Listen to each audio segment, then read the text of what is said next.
টাঙ্গাইলের পাহাড়ি অঞ্চল ঘাটাইল ও সখীপুরে আম চাষে অভাবনীয় সফলতা পেয়েছেন চাষিরা। মুকুলে মুকুলে ছেয়ে গেছে গাছ। এ বিষয়ে বিস্তারিত জানাতে টাঙ্গাইল থেকে যুক্ত হচ্ছেন সহকর্মী আতিকুর রহমান। আতিক, জানাবেন বিস্তারিত। ধন্যবাদ আপনাকে। আপনি জানেন যে এই বছরের কিন্তু আবহাওয়া অনুকূলে থাকার কারণে আমের কিন্তু ব্যাপক পরিমাণ উৎপাদনে আশা করছেন চাষিরা। এবং আপনি লক্ষ্য করে দেখবেন যে এই আমের এবার যে মুকুল, অর্থাৎ প্রত্যেকটি গাছে কিন্তু ব্যাপক পরিমাণ কিন্তু আমের মুকুল রয়েছে।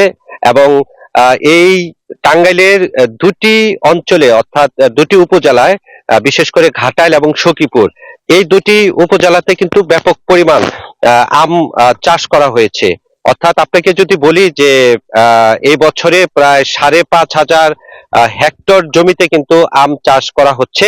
এবং এটি কিন্তু কৃষি বিভাগ বলছেন যে প্রায় 62,000 মেট্রিক টন আম কিন্তু এবছর উৎপাদন হবে, যার বাজার মূল্য 150 কোটি টাকা। অর্থাৎ এটি কিন্তু একটি বিশাল একটি অঙ্ক। এবং টাঙ্গাইলের কিন্তু এটি আঞ্চলিক যে অর্থনৈতিক, সেটি কিন্তু ব্যাপকভাবে একটি প্রভাব পড়ে।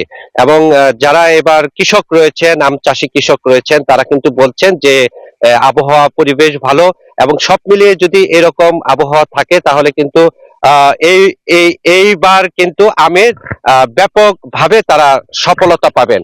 এবং তারা কিন্তু বলছেন যে সবকিছু ঠিকঠাক থাকলে এবছরের আমের সর্বোচ্চ রেকর্ড পরিমাণ তারা উৎপাদনের আশা করছেন। এই ছিল আমার কাছে সর্বশেষ। আতিক, ধন্যবাদ আপনাকে। বিকাশ পেমেন্টে 10,000 টাকার বেশি অফার। শপিং চলছে তো।